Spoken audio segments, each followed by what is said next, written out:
అస్సలాము అలైకుం వరహమతుల్లాహి వబరకాత్. ఔజు బిల్లాహి మినష్ షైతానిర్ రజీం. బిస్మిల్లాహిర్ రహమానిర్ రహీం.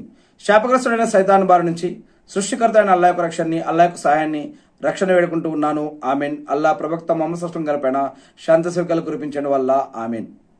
ప్రవక్త ముహమ్మద్ సల్లం గారు ఒక విషయం తెలియజేశారని ఆయన శిష్యుల్లో ఒక శిష్యులైనటువంటి హజరత్ బరా బిన్ ఆజిబ్ రదియల్లాహు గారు ఒక విషయం తెలియజేస్తూ ఉన్నారు. అదేమిటంటే, సమాధిలో మరణించిన తర్వాత సమాధిలో మరి ఒక ప్రశ్న అడగడం జరుగుతుంది. ఒకటి కాదు, కొంతమంది 3, కొన్ని చోట్ల 4 అని కూడా హదీసులో చెప్పడం జరిగింది. మన్ రబ్బుక, మన్ దీనుక, మన్ నబియుక, మీ సృష్టికర్త లేదా దేవుడు ఎవరు అని, మీ ధర్మం ఏమిటి అని, మీ గ్రంథం ఏమిటి అని, మరియు ఇవన్నీ కూడా ఎలా తెలుసని మరి ఇలా ప్రశ్నలు అడగడం జరుగుతుంది. వీటిల్లో ఒక దానికి మరి లా ఇలాహ ఇల్లల్లా ముహమ్మద్ రసూలుల్లా, మరియు అల్లా తప్ప ఆరాధనకి అర్హులు ఎవరూ లేరు, ఎవరూ కారు అని ప్రవక్త ముహమ్మద్ సల్లం గారు ఒక మానవుడు, ఆయన్ని అల్లా ఆ ప్రవక్తగా ఎన్నుకున్నాడు, ఆయన కూడా అల్లా యొక్క దాసుడు మరి అని ఈ విధంగా సమాధానాలు కొన్నిటికి చెప్పిన తర్వాత మరి ఖురాన్లో ఒక వాక్యం ఉంది, సూరా ఇబ్రహీంలోని 27వ వాక్యం. ఏమని? దివ్య ఖురాన్లోని ఈ యొక్క వాక్యం, విశ్వాసులకు దేవుడు ఒక స్థిరమైన వాక్కు ద్వారా ఇహపరలోకాల్లోను వారికి నిలకడను ప్రసాదిస్తాడు అనే ఈ యొక్క వాక్యం ఉంది. అంటే ఈ యొక్క దైవశక్తి ద్వారా దేవుడు వారికి ఇహలోకంలోను, సమాధి జీవితంలోను, ప్రళయ దినం రోజు పరలోకంలో కూడా వారికి అన్ని రకాలుగా సహాయ సహకారాలు అందిస్తూ ఉంటాడని చెప్పడం జరుగుతూ ఉంది. అంతేకాకుండా సహీ బుఖారీలోని ఇబ్రాహీం సూరా అనే ఈ యొక్క వాక్యంలో, సహీ ముస్లింలోని స్వర్గ సుఖాలకు సంబంధించిన వాక్యంలో ఈ యొక్క వివరణ అనేది చెప్పబడుతూ ఉంది. అంతేకాకుండా ఇంకొక హదీస్ ఏమిటి అంటే, హజరత్ అనస్ రజల్లాహు గారు చెప్తూ ఉన్నారు. ఏమని? ప్రవక్త ముహమ్మద్ సల్లల్లాహు అలైహి వసల్లం గారు ఈ విధంగా తెలియజేశారు, అవిశ్వాసి ఏదైనా ఒక సత్కార్యం, మంచి కార్యం గనక చేస్తే ఈ లోకంలోనే వారికి దాని యొక్క ప్రతిఫలం ఇచ్చేయడం జరుగుతుంది. మరి ఒక విశ్వాసి గనక మంచి కార్యం చేస్తే దాని యొక్క ప్రతిఫలం ఇహలోకంలోను, ప్రళయ దినం రోజు కూడా పరలోకంలో కూడా ఇవ్వటం జరుగుతుంది అని ఈ విధంగా ప్రవక్త ముహమ్మద్ సల్లల్లాహు అలైహి వసల్లం గారు తెలియజేశారని హజరత్ అనస్ రజల్లాహు గారు తెలియజేస్తూ ఉన్నారు. ఇంకొక విషయం, ఇంకొక హదీసులో ప్రవక్త ముహమ్మద్ సల్లల్లాహు అలైహి వసల్లం గారు చెప్తున్నారు, ఇది దువాలకు సంబంధించిన దాంట్లో కూడా మనం చాలాసార్లు వినే ఉంటాం. ఏమిటి? ఒక విశ్వాసి కనుక దువా చేస్తే, ప్రార్థన చేస్తే మరి వారి యొక్క ప్రార్థన వెంటనే నెరవేరవచ్చు, లేదా రేపు నెరవేరవచ్చు, తర్వాత నెరవేర్చవచ్చు, లేదా కొద్ది రోజుల తర్వాతైనా నెరవేర్చవచ్చు. ఎందుకంటే దేవుడు మనల్ని అనేక రకాల పరీక్షలకి గురి చేస్తాడు. దాంట్లో మనం ఓపిక పట్టాలి, ఆత్మహత్య చేసుకోకూడదు, నేరాలు, ఘోరాలు, క్రైమ్స్, అక్రమాలు వీటి జోలికి వెళ్ళకూడదు, ఎవరిని మోసం చేయకూడదు, అబద్ధాలు ఆడకూడదు, ఈ సిగరెట్లు, గుట్కాలు, తంబాకు, జరదా, మద్యం ఇటువంటి చెడు అలవాట్లు కూడా వెళ్ళకూడదు. సబర్ చేయాలి, ఓపిక పట్టాలి, నమాజు చేయాలి, ప్రార్థన చేయాలి, ఖురాన్ చదువుకోవాలి.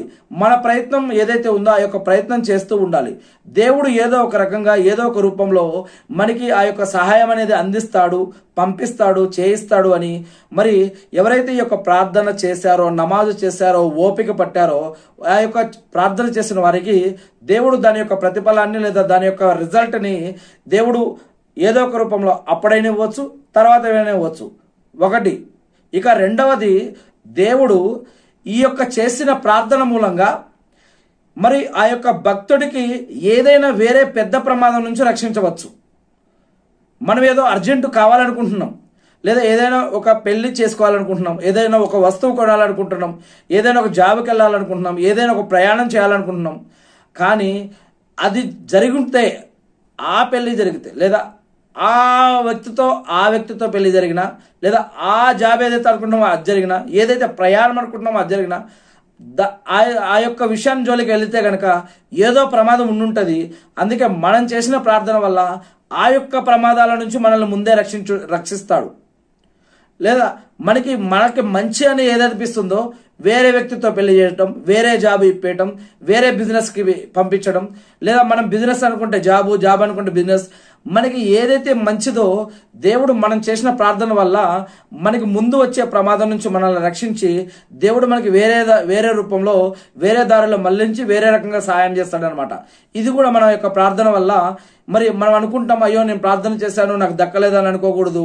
దేవుడు మనకి ఏది మంచిగా అనిపిస్తుందో, ఏది మనకు మంచిదో అది ఖచ్చితంగా చేస్తాడు అని. అందుకే దీన్నే ఇస్తకారా నమాజ్ అని కూడా మనం ఇస్లాంలో ఒకటి ఉంది. అదేమిటంటే మనకి ఏదైనా సరే దువా చేసుకున్నప్పుడు, మరి ఏదైనా పని చేయాలన్నా, పెళ్లి చేసుకోవాలన్నా, జాబ్ చేయాలన్నా, లేకుంటే బిజినెస్ చేయాలన్నా, ఏదైనా ఒక నిర్ణయం తీసుకునే ముందు ఒక 2 రకాల నమాజ్ చదువుకొని, ఓ దేవుడా, ఓ అల్లా, ఓ సృష్టికర్త, మరి నేను ఏదైతే చేయాలనుకుంటున్నానో దాంట్లో లాభం ఉంటే గనక దాన్ని మాకు సులభతరం చెయ్యి, మాకు దాని యొక్క దారులను సులభం చెయ్యి, దానికి సంబంధించి సహాయ సహకారాలు అందించు, ఒకవేళ దాని ద్వారా మాకు ఏదైనా ప్రమాదం ఉంటే గనక దాని నుంచి మమ్మల్ని ముందే రక్షించు అని చెప్పి ఈ విధంగా ఇస్తకారా నమాజ్లో మనం 2 రకాల నమాజ్ చదువుకొని మరి దువా చేసుకుంటాం. అలానే కొన్ని దువాల వల్ల కూడా అల్లాహ్ సుబ్హానహు వ తఆలా వేరే ప్రమాదాల నుంచి మనల్ని రక్షిస్తాడనమాట. ఒకటి ముందుగా చెప్పుకున్నాం ఏమని, దువా యొక్క రిజల్ట్ ఇప్పుడైనా తర్వాత అయినా కొద్ది రోజుల్లో అయినా ఆ యొక్క రిజల్ట్ ఇవ్వవచ్చు. మనల్ని టెస్ట్ చేసి దేవుడు మనల్ని పరీక్షించవచ్చు. రెండవది, వేరే ప్రమాదం నుంచి మనల్ని రక్షించవచ్చు.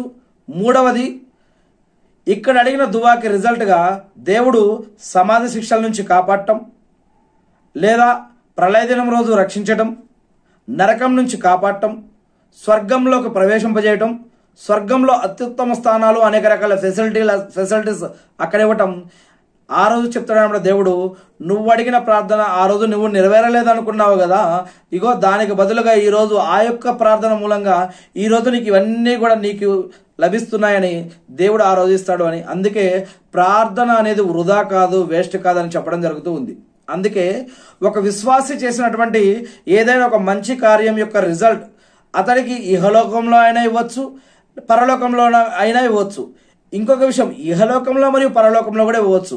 అందుకే అల్లాహ్ సుబ్హానహు వ తఆలా ఖురాన్లో చివరి 2వ సూరాలోని చివరి 4-5 వాక్యాల్లోనూ మరియు అనేక సూరాల్లో కూడా చెప్తున్నాడు ఏమని, విశ్వాసులు ఈ విధంగా ప్రార్థిస్తూ ఉంటారు ఏమని, ఓ అల్లాహ్ మాకు ఇహలోకంలో కూడా ప్రసాదించు, పరలోకంలో కూడా ప్రసాదించు, ఇహలోకంలో కూడా ప్రసాదించు, పరలోకంలో కూడా ప్రసాదించు. ఈ విధంగా విశ్వాసులు ప్రార్థన చేస్తారని ఖురాన్లో చెప్పడం జరుగుతుంది. ప్రార్థన ఎలా చేయాలో కూడా ఖురాన్లో చెప్పడం జరిగింది. కొంతమంది ప్రవక్తలు ఇంతకుముందు ఎలా అడిగారు, ఎలా మాట్లాడారు, ఎలా దువా చేశారు, మరి వీటి గురించి కూడా ఖురాన్లో చెప్పడం జరిగింది. ముందుగా మనం ఖురాన్ చదివి, ఖురాన్ తెరిచి మనకు వచ్చిన భాషలో కనుక చదివితే ఇటువంటి అనేక విషయాలు మనకు అర్థమవుతూ ఉంటాయి.